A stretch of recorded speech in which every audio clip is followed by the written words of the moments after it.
আসসালামু আলাইকুম। ঈদের আগের দিন প্রধান উপদেষ্টা মহোদয় নির্বাচনের একটা রোডম্যাপ ঘোষণা করেছেন ২৬ সালের এপ্রিল মাস। খুব একটা বেশি সময় এই সরকারের সামনে নেই, যে কয়েক মাস সময় আছে নির্বাচন সহ নানাবিধ কারণে সরকারকে ব্যতিব্যস্ত থাকতে হবে। এ পর্যন্ত সরকার জনগণের সামনে দৃশ্যমান তেমন কোনো সফলতা দেখাতে ব্যর্থ হয়েছে।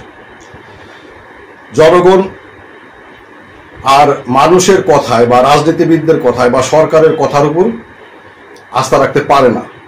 বিগত ৫৩ বছরে রাজনীতিবিদ এবং সরকারের পক্ষ থেকে অপপ্রচারগুলো শুনতে শুনতে মানুষ এখন সত্যিকারের প্রচারকেও বিশ্বাস করতে চায় না। মানুষ দেখতে চায়, মানুষ ফল ভোগ করতে চায়।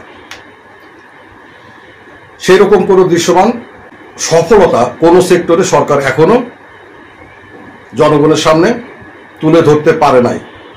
কাজেই আমি এইবার কোরবানি ঈদকে কেন্দ্র করে সরকারকে কিছু কথা বলতে চাই। এই কারণেই মূলত আজকের আলোচনার বিষয়বস্তু নাম দিয়েছি যে মোদিজি এবং কোরবানির পশু বা পশু খামারিদের কাছ থেকে সরকারের শিক্ষণীয় অনেক বিষয় আছে। যদি আমার কথাগুলো ভালো লাগে তাহলে অবশ্যই সাবস্ক্রাইব করবেন। দর্শক মণ্ডলী, আলোচনার সাথে কিছু সমীক্ষা উপস্থাপন করতেছি, সমীক্ষাগুলো জানা দরকার।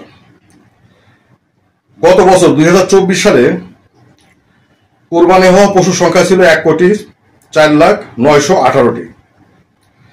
২০২৪ সালে কোরবানিযোগ্য পশু বাজারে ছিল বা আমাদের খামারিরা যোগান দিয়েছিল প্রায় ১,২৯,০০,০০০। কোরবানি হয়েছিল ১,৪,০৯,১৮টি। এইবার বাংলাদেশের খামারিরা কোরবানির জন্য পশু সাপ্লাই করেছে বা সরবরাহ করেছে ১,২৪,৪৭,৩৩৭টি। কিন্তু এখন পর্যন্ত কতগুলো কোরবানি হয়েছে এই সংখ্যাটা নিরূপণ করা যায় নাই, কারণ আজকে মাত্র কোরবানির দিন যাচ্ছে। এই টোটাল পশুটাই আমাদের দেশে খামারিদের উৎপাদন করা পশু। আমাদের দেশে মোট বর্তমানে খামারের সংখ্যা হচ্ছে ৮,৮৭,৫৪৪টি। আমরা এখন পশু সম্পদে স্বয়ংসম্পূর্ণ। আমরা এখন চেষ্টা করতেছি দেশের বাইরে পশু রপ্তানি করার জন্য। অলরেডি আমরা মালয়েশিয়া এবং ইন্দোনেশিয়া এইসব দেশের সাথে যোগাযোগ শুরু করেছি বা প্রক্রিয়া শুরু করেছি তাদের দেশে আমাদের পশু সরবরাহ করার জন্য বা বিক্রয় করার জন্য বা পশুর মাংস বিক্রয় করার জন্য। এটা একটা খুব ভালো সংবাদ, কিন্তু এই ভালো সংবাদটা তো এমনি এমনি হয় না, এমনি আসে না। এর আগে আমরা এই পশুতে বা গবাদি পশুতে সম্পূর্ণরূপে ইন্ডিয়ার উপর নির্ভরশীল ছিলাম। ২০১৩ সালে ২৩ লাখ গরু ইন্ডিয়া থেকে আমদানি করা হয় বৈধ পথে, আর ওই সময় আমদানির চাইতে চোরাই পথে গরু আসতো বেশি, সেই সংখ্যা আরো বেশি ছিল। ২০১৪ সালে রাজনৈতিক কারণে ইন্ডিয়ান সরকার, ভারতীয় সরকার গবাদি পশু বাংলাদেশে রপ্তানি করা বন্ধ করে দেয়। আমি যেটা বলতে চাচ্ছিলাম সেটা হচ্ছে আজকে আমরা পশু সম্পদে স্বয়ংসম্পূর্ণ এবং বিদেশে রপ্তানি করতে চাচ্ছি। এটা কিন্তু ভারতের আমাদের উপর নিষেধাজ্ঞা আরোপ করার কারণে, ভারত আমাদের দেশে রপ্তানি বন্ধ করে দেওয়ার কারণে। ঠিক অনুরূপভাবে বর্তমান সরকার, আপনার সরকারের সাথে ভারতের সম্পর্ক খুবই খারাপ। ভারত অনেক কিছুর উপর নিষেধাজ্ঞা জারি করেছে। ভারতের অভ্যন্তর থেকে কার্গো বিমানের মাধ্যমে আমরা যে গার্মেন্টস পণ্য রপ্তানি করতাম সেই পথ বন্ধ করে দিয়েছে। আপনি স্বপ্ন দেখিয়েছেন সরকার মহোদয় এবং সরকারে যারা আছে, বিশেষ করে ডক্টর ইউনূস এবং আপনার দুই ঢোল বাদ্যক আশিক চৌধুরী এবং আপনার প্রেস সচিব, তারা ঢাক ঢোল পিটিয়ে বলেছেন যে আমরা কার্গো বিমানের সমস্যার সমাধান করে ফেলবো, আমাদের এয়ারপোর্টগুলো সক্ষমতা বাড়াবো, আমরা কার্গো বিমান ভাড়া করে নিয়ে আসবো। এটা কোনো বিষয় না, এটা দৃশ্যমান, এটা দেখতে চায়। এরপরে ভারত আমাদের দেশে পেঁয়াজ রপ্তানি বন্ধ করে দিয়েছে, মনে করছিল আমরা পেঁয়াজ আর পাবো না। আমরা মোটামুটিভাবে পেঁয়াজ উৎপাদন শুরু করেছি এবং এই অবস্থা বিরাজমান থাকলে আমরা পেঁয়াজের স্বয়ংসম্পূর্ণ হবো, এর মধ্যে কোনো ভুল নাই। বিষয়টা হচ্ছে গবাদি পশু এবং পেঁয়াজ এই দুইটা ক্ষেত্রেই জনগণের হাতে আছে বা ছিল, বা জনগণ এটা সরাসরি উৎপাদন করে সমস্যার সমাধান করতে পেরেছে। কিন্তু কার্গো বিমানের সমস্যাটা জনগণের হাতে নাই। আর একটা হচ্ছে চিকিৎসা ব্যবস্থা। ভারত আমাদের সাথে শত্রুতাবশত তাদের দেশে গিয়ে আমাদের টাকা দিয়ে চিকিৎসা করতাম, সেই চিকিৎসার পথটা বন্ধ করে দিয়েছে। আপনি চায়না গিয়ে অনেক ঢাক ঢোল পিটিয়ে এই চিকিৎসা সমস্যার সমাধানের একটা ব্যবস্থা করবেন বলে জনগণকে স্বপ্ন দেখিয়েছে। শুধু স্বপ্ন না, অনেক কিছু বলে ফেলেছে। বাংলাদেশে চায়নার অনেকগুলো হাসপাতাল হবে, হচ্ছে, এখনই শুরু হবে। চীনে হাসপাতালগুলোতে আমরা সহজেই গিয়ে সেখানে চিকিৎসা করতে পারবো। এখন পর্যন্ত এই কাজের কোনো দৃশ্যমান অগ্রগতি নাই। দ্বিতীয়ত, আমেরিকা থেকে একজনকে ধরে নিয়ে এসে এমনভাবে প্রচার করলেন যা আমরা মনে হয় স্বপ্নের মতো আমাদের পূর্বাঞ্চলে বিশাল বিশাল আমেরিকান হাসপাতাল দেখতে পারবো। তারও কোনো অগ্রগতি এখন পর্যন্ত দেখা যাচ্ছে না। আপনি দেখেন, গতবারের তুলনায় এবার কোরবানির সংখ্যা বাড়ে নাই, মানে পশু সাপ্লাইয়ের সংখ্যাই বাড়ে নাই, বরং কোরবানির পরিমাণ গতবারের তুলনায় হিসাব সামনে উপস্থাপন করলে দেখা যাবে কিছুটা কমছে। এই 10 মাসে প্রায় 28 লাখ 29 লাখ মানুষ বেকার হয়ে গেছে। এমনিতেই আমাদের দেশে কোটি কোটি বেকার।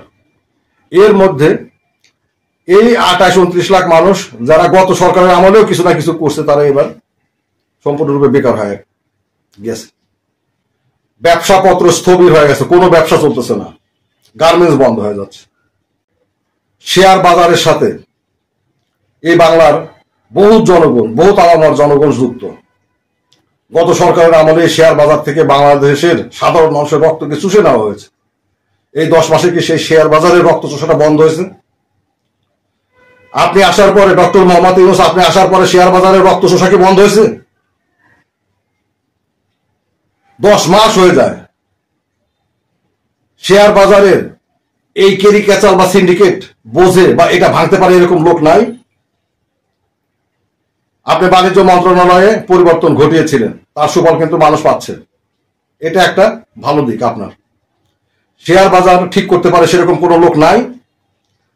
এখনো শেয়ার বাজার থেকে হরিলুট হচ্ছে কেন? টাকা বাইরে যাচ্ছে কেন? লোকজন চাকরি হারাচ্ছে কেন? অন্তত নতুন চাকরি না পাক, কিন্তু তাদের চাকরিগুলো তো অন্তত বহাল থাকবে, সেই ব্যবস্থা কেন করা আপনার হচ্ছে না? উল্টা কেন চাকরি যাচ্ছে? সামনে সময় আছে আর মাত্র কয়দিন। এপ্রিলে যদি আপনি নির্বাচন দেন, সময় আছে আর কয় মাস? 10 মাস পার হয়ে গেছে। সামনে এই সময়ের মধ্যে যদি আপনি জনগণকে দৃশ্যমান উন্নয়ন দেখাতে না পারেন, যে উন্নয়নের সাথে জনগণের সরাসরি সম্পর্ক আছে, জনগণ তার থেকে সরাসরি সুফল পাবে, জনগণের সাথে সম্পৃক্ত এরকম বিষয়গুলি দিকে নজর দেন। শেয়ার বাজার ঠিক করে ফেলেন। যাকে দায়িত্ব দিয়েছেন এতদিন ঠিক করতে পারে না, তাকে কিক আউট করেন। যে জানে তাকে সেখানে বসান। আপনার সাথে ভালো সম্পর্ক থাকলেই যে সে আপনার ভালো কাজ করবে এমন কোনো কথা না। আপনার সাথে ভালো সম্পর্ক আপনার উপদেষ্টার মধ্যে অনেকগুলোই আছে যারা ইনঅ্যাক্টিভ, ইনার্ট ম্যাটেরিয়াল বোঝেন, ইনার্ট যার কোনো চার্জ নাই, নেগেটিভ পজিটিভ চার্জ নাই, ইনার্ট ম্যাটেরিয়াল, ওটা দিয়ে কিচ্ছু হয় না, সেই রকম অনেক উপদেষ্টা আছে। আপনার সাথে ভালো সম্পর্ক, আপনি তাদেরকে সরাচ্ছেন না। আগামী এপ্রিলে নির্বাচন দিয়ে শুধু নির্বাচন, একটা সফল নির্বাচন করেও আপনি পার পাবেন না, যেতে পারবেন না। কারণ 20 মাস বা 1.5 বছর 2 বছর টাইম আপনাকে জনগণ শুধু নির্বাচন করার জন্য দেয়। এই বাংলাদেশে 3 মাসে খুব সুন্দর করে নির্বাচন করে চলে গিয়েছেন, এরকম রেকর্ড আছে। আপনি 20 মাস পরে শুধু একটা নির্বাচন দিয়ে যাবেন তা না, অনেক কিছুই আপনাকে পরিবর্তন দেখা যেতে হবে।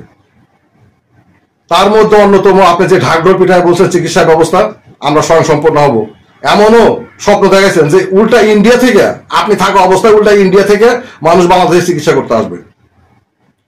ইন্ডিয়া থেকে আসার দরকার নাই, কিন্তু আপনি একটা দৃশ্যমান স্বাস্থ্য খাতে পরিবর্তন, যাকে স্বাস্থ্যমন্ত্রী বানাইছেন উনি তো ইনার্ট ম্যাটেরিয়াল, উনার কোনো সক্ষমতা নাই, কিন্তু আপনি দায়িত্ব নেওয়া হলেও এখানে দৃশ্যমান একটা পরিবর্তন দেখান। শেয়ার বাজার নিয়ে চিন্তা করেন, কর্মসংস্থান নিয়ে চিন্তা করেন। যাই হোক, ভালো থাকবেন, ভালোভাবে বিদায় নেবেন, চলে যাবেন, আমরা এটাই চাই। ভালো লাগলে চ্যানেলটা সাবস্ক্রাইব করবেন।